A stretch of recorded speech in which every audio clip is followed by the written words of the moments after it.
lesson 30. The subject of this class is subtle anatomy, and it goes back to how I started this course, saying that in yoga everything is considered to be energy in the first place. And I explained that the physical body is the product, basically the end product of a process of condensation that starts with energy, which is our connection with the universe, that condenses and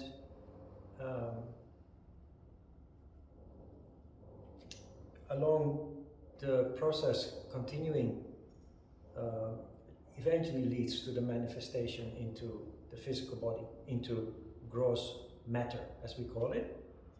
So I'm going to show you a model according to Ajita's insights. But I'll try to keep it practical and simple so that it actually gives you some insight into how we are constructed. But it very importantly also shows why it is important that we, through any means possible, we use yoga, but there are other ways in the world that have been designed as such throughout the centuries of mankind evolving. The importance of energy rising up to maintain that connection, soul connection, to maintain also that functioning on higher levels of consciousness. The model that Ajita gave us is based on the Yin-Yang model, but then it continues to become a model within a model within a model. And it's basically explaining the layers of which we consist. It starts with what we call Purusha.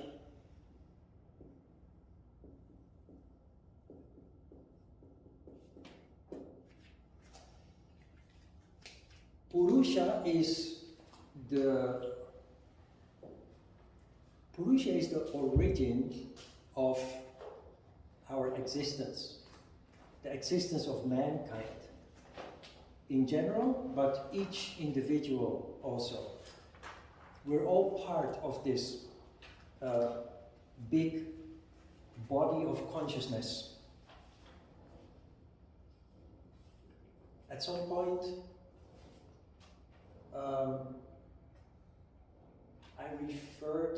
I explained probably lesson 3, where I explained a little bit about energy and Om and those kind of things. I explained that first there was only pure harmony. First there was Om.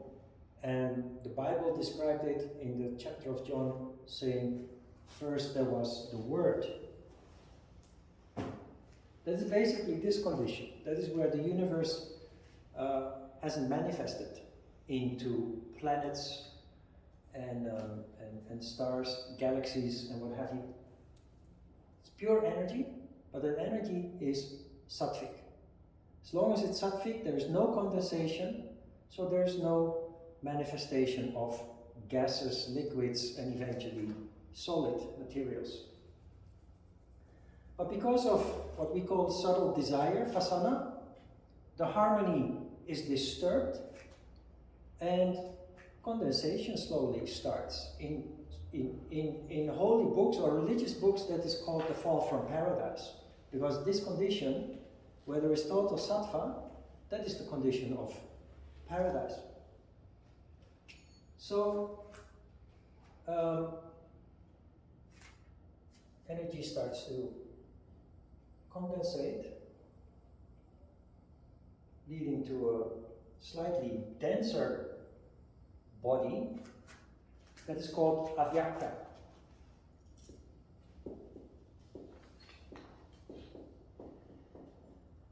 Now, interestingly, it's very difficult to explain Avyakta in a practical way.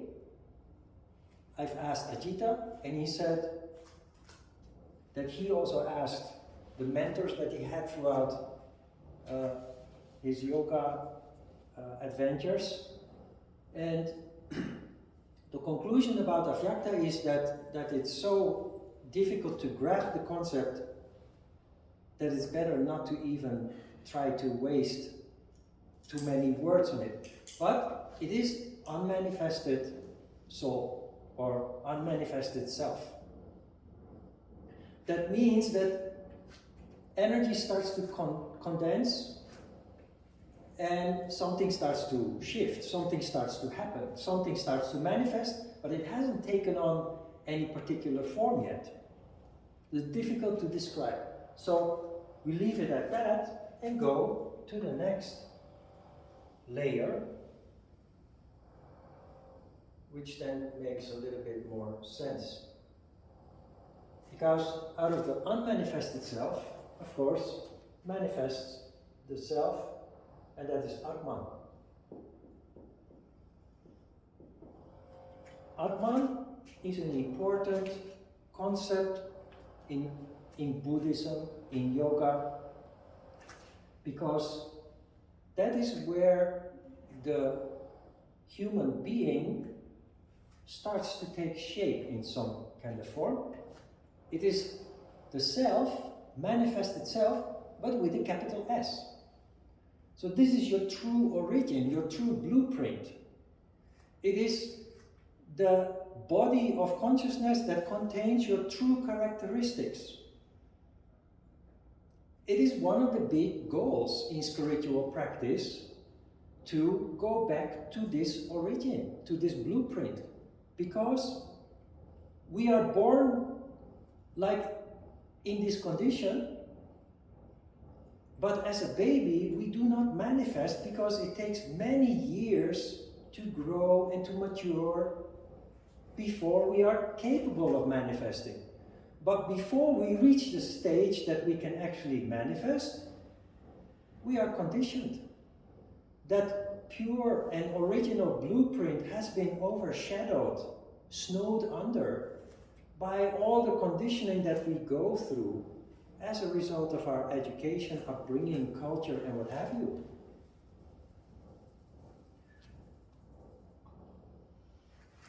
Within Atman, we have Karana Sharira.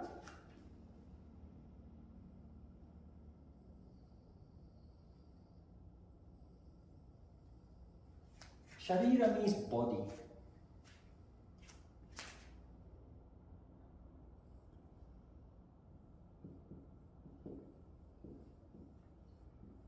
Karana Sharira,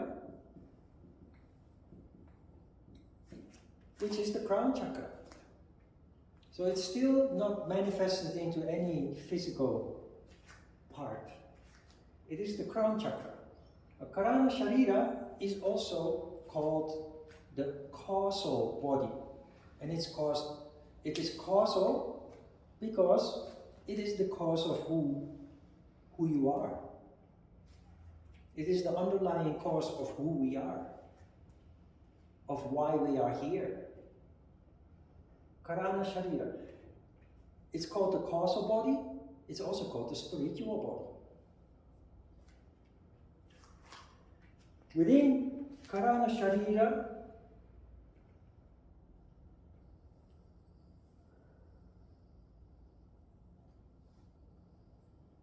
we have Sukshma Sharira.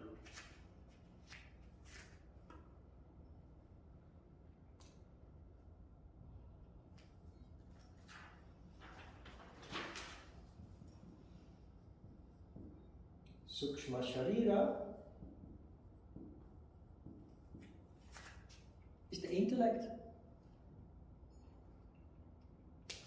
Although Ajna Chakra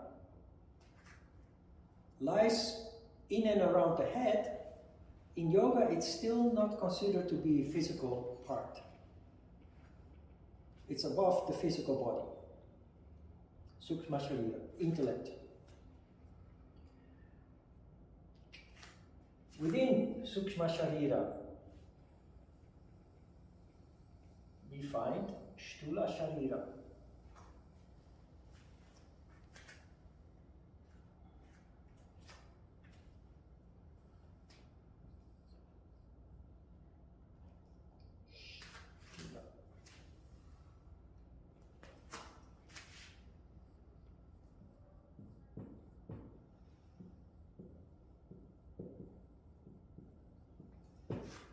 Sthula Sharira is the physical body.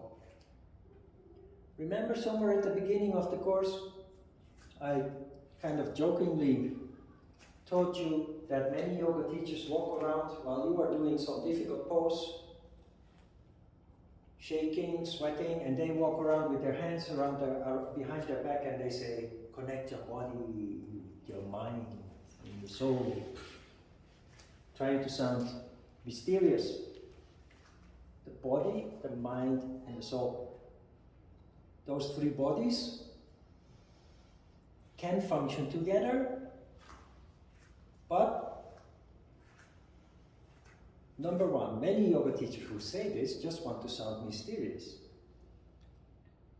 But they don't know how it works. They cannot explain how to make the body, the mind, and the soul become functioning in a holistic way, in a whole way, in a harmonious way. We know that as a result of our inability to function on higher levels of consciousness, we either function on physical level or mental level, and we switch between the two. Hardly ever allowing a situation to occur where the two are harmonious, in balance, where the two are functioning on the same level of activity. Because of that, Karana Sharira cannot manifest. So you see that we start here, but before we even have a chance to start manifesting in our childhood, we already get stuck below.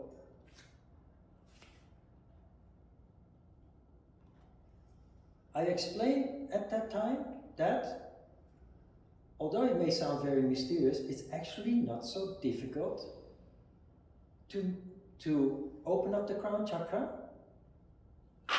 by making the physical body and the mental body relatively functioning in harmony with one another. When there is harmony, relative harmony between the two, sattva occurs, which allows energy to rise up further, activating the crown chakra, and the three then start to function as a whole. That is the whole, or the holistic human being. Everybody can function like that, but because of earthly circumstances, because of concern with lower emotions and desires, and our lack of insight and the lack of technique to bring about a harmony between the two, we fail to basically go back up to the crown chakra. So this really shows why it is important that we do something like yoga or anything that has the same effect that allows energy to rise up. But remember that I have said a couple of times that even the word or the concept of yoga is superficial, because mainly it's interpreted as physical exercise or meditation or both. But what it really means is life. And by practicing yoga, the exercises, physical and mental exercises, you kind of recondition yourself. But that's only the start. What really matters is that you then gradually, based on your newly found consciousness and sensitivity, that you start implementing change in your life. And that's something that happens naturally because it's what you want, based on what you feel and based on your increasing insight. You want to create more stability. So I jokingly said that yogis eventually become boring people, because you lose interest in all kinds of superficial elements of life that many people are crazy about often, but you become much more interested in those things that are close to your heart, that are also important in your sense of well-being. So you naturally start making adjustments in how and how much you rest, in dietary issues, what you eat and how much you eat. So you become interested in nutrition in a very natural way. And also you make adjustments to your environment, the environment in which you live, the environment in which you work, etc. It's a long-term process, of course, but that's really what yoga is about. And it is not only the practice that creates sattva, it is the circumstances that you create for yourself that allow you to be in sattva also when you don't practice. So this model continues within Sthula Sharira. There is Vishuddhi Chakra, the throat chakra. Within Vishuddhi Chakra, there is Anahata Chakra, the heart chakra. Within Anahata Chakra, there's Manipura Chakra. Within Manipura Chakra, there is Svadhisthana Chakra. And within Svadhisthana Chakra, there is Muladhara Chakra.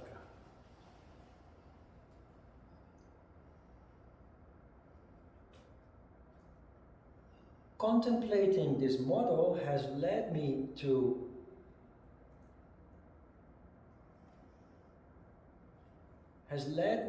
realize that there is no end. There is no end to this model. Both going up into the macrocosmos and both going down into the microcosmos. Let me explain. What we know so far is that we are in a universe. Our planet, Earth, is part of a solar system that is part of a galaxy that contains billions of stars, many of which are surrounded by planets. The galaxy looks enormous until you realize that there are billions of galaxies in the universe. Our galaxy is only one of those, and not even such a big one at that. So mind-boggling. What we know is that there is a universe, but who tells us that who can tell us that there isn't a universe beyond the universe? The universe could be just a small part of a bigger body that contains multiple universes. Just like the universe contains billions of galaxies, there could be a body that contains billions of universes. We just can't perceive it. We just can't see it. And etc. That bigger universe could then be just a small part. And going down,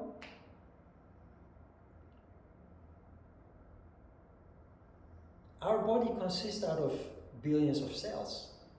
Just like a galaxy consists out of billions of stars. Like the universe consists out of billions of galaxies. Galaxies contain billions of stars. Our body is like a galaxy or a universe containing billions of cells. as far as we can see, that's the end of it.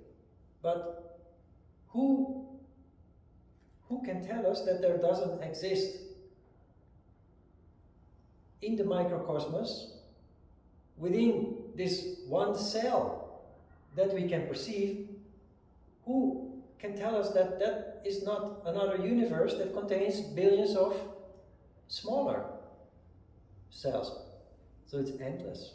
We don't know. We don't have the technology yet to confirm or deny whether this is true or not. But if you see how not only we are structured, but the entire universe is structured, it becomes very plausible that there is more on the upper side in the macrocosm, and that there is more on the lower side in the microcosmos. It sounds a little bit unnecessary to keep yourself busy with these kind of things, but this is something that you naturally start to contemplate when you become contemplative. When I started practicing yoga and became contemplative, the first thing that I started doing was find books about the universe. I just very naturally became interested in what's out there.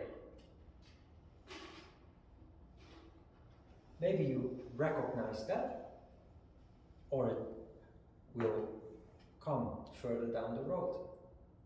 Because you're part of it, you naturally become intrigued by it, attracted by wanting to know more about, in the end, about yourself, where you're from, and where you're going with all of this.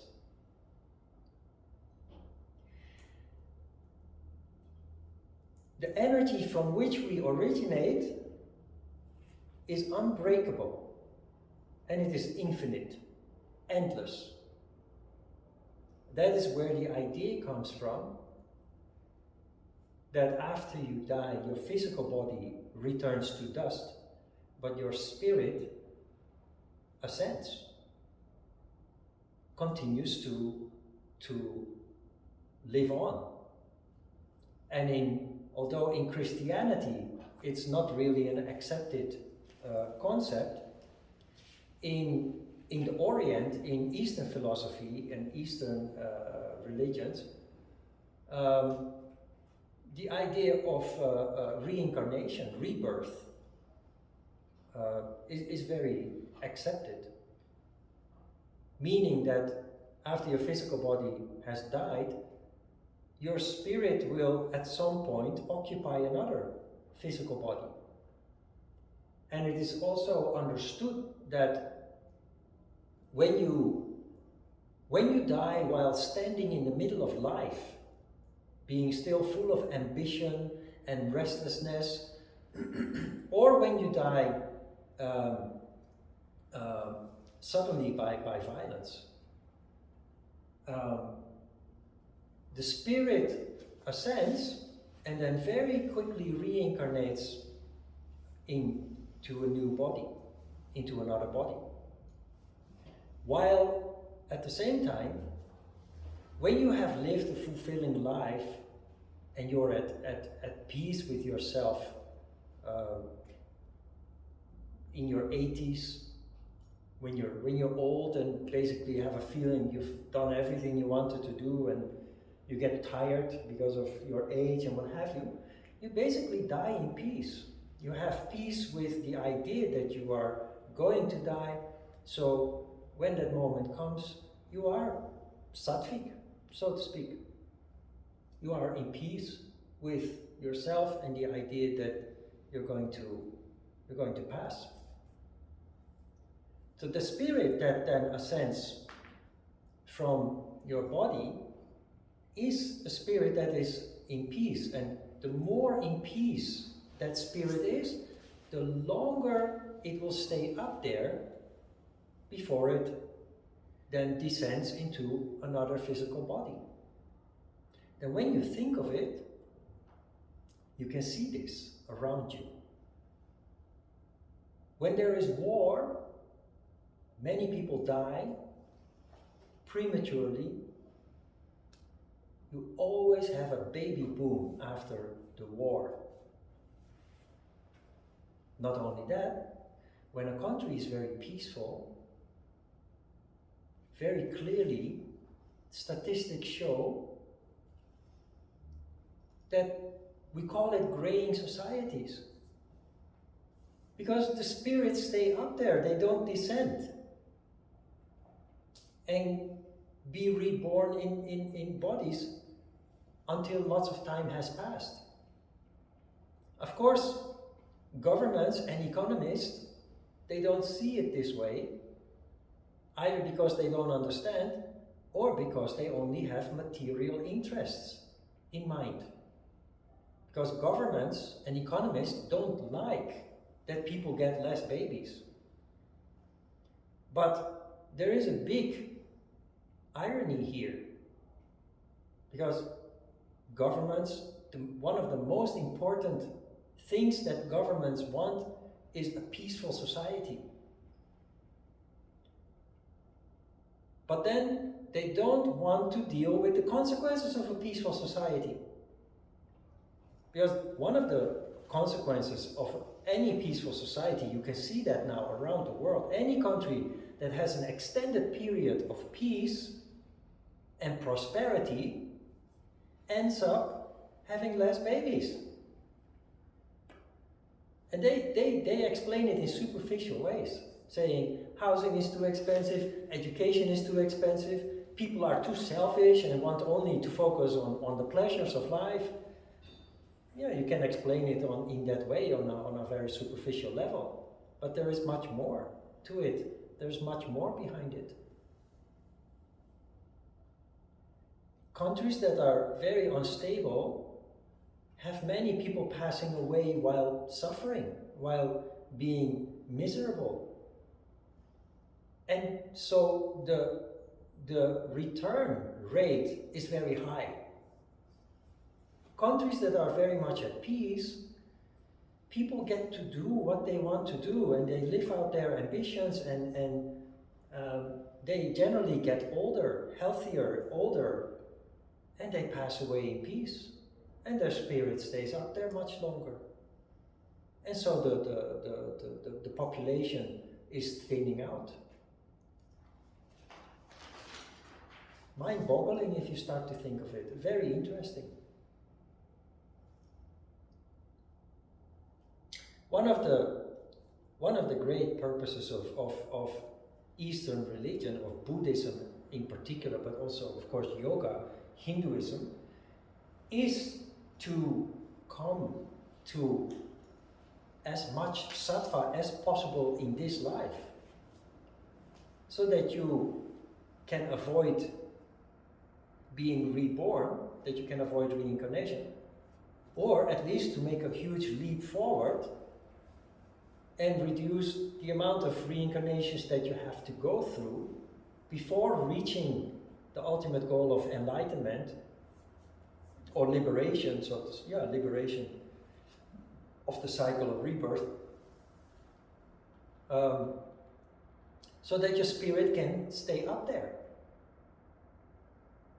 and become a guide for the ignorant people down on earth who, through practices like yoga, open up and start to connect and receive insight from above. That is why when we are in trouble, we instinctively turn our eyes to the skies.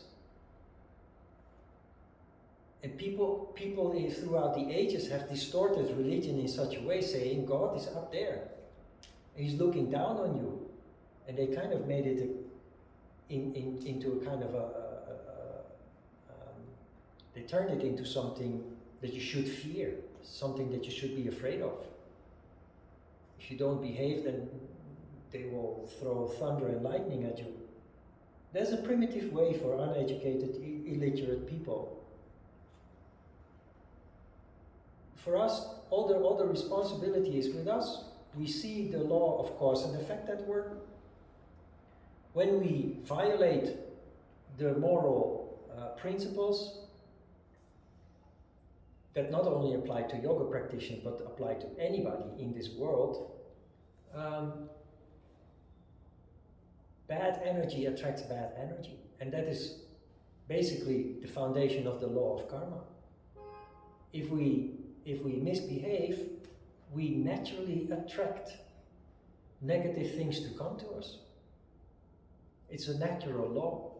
And vice versa, when we realize how it works and we want to diminish the misery that we attract and live through in daily life, we start to replace ignorant behavior by conscious behavior and doing more and more selfless acts in life. In any kind of form. Simply by being kind to the people at the supermarket, or the postman, the delivery man, or the neighbors, or adopting a dog, or giving somebody a good advice, selflessly, without asking anything in return. When you do bad things come to you. When you do good things, more and more good things will start to come to you in life. And that sounds like idealistic, but you will see that with time, it will just become an undeniable reality. When you start to see that it actually really works like that. You will start to connect the dots. You will realize that when some kind of misery hits you, you will have the vision, the insight to connect that with something that happened weeks ago, even months ago, and sometimes even years ago. Something that you might have done. Normal people don't see that. But because of your ability of contemplation, in moments of silence, spontaneously, the dots connect and you say, wow, interesting how this works. And instead of being sad, you just take that as a confirmation and a motivation also to live more positively, regardless of the circumstances that you're in, especially that. And never ever anymore blame others. That doesn't absolve people from their actions, but that is none of your business. All you have to do is take care of your actions. Whatever other people do, karma will take care of that. Okay? We will come back to this in some form, because next week we will start with the last major subject of this course, and it is basically the science of misery and how to avoid it.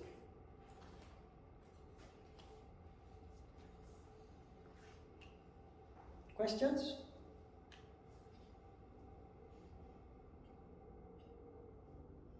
Okay, let's have a short break.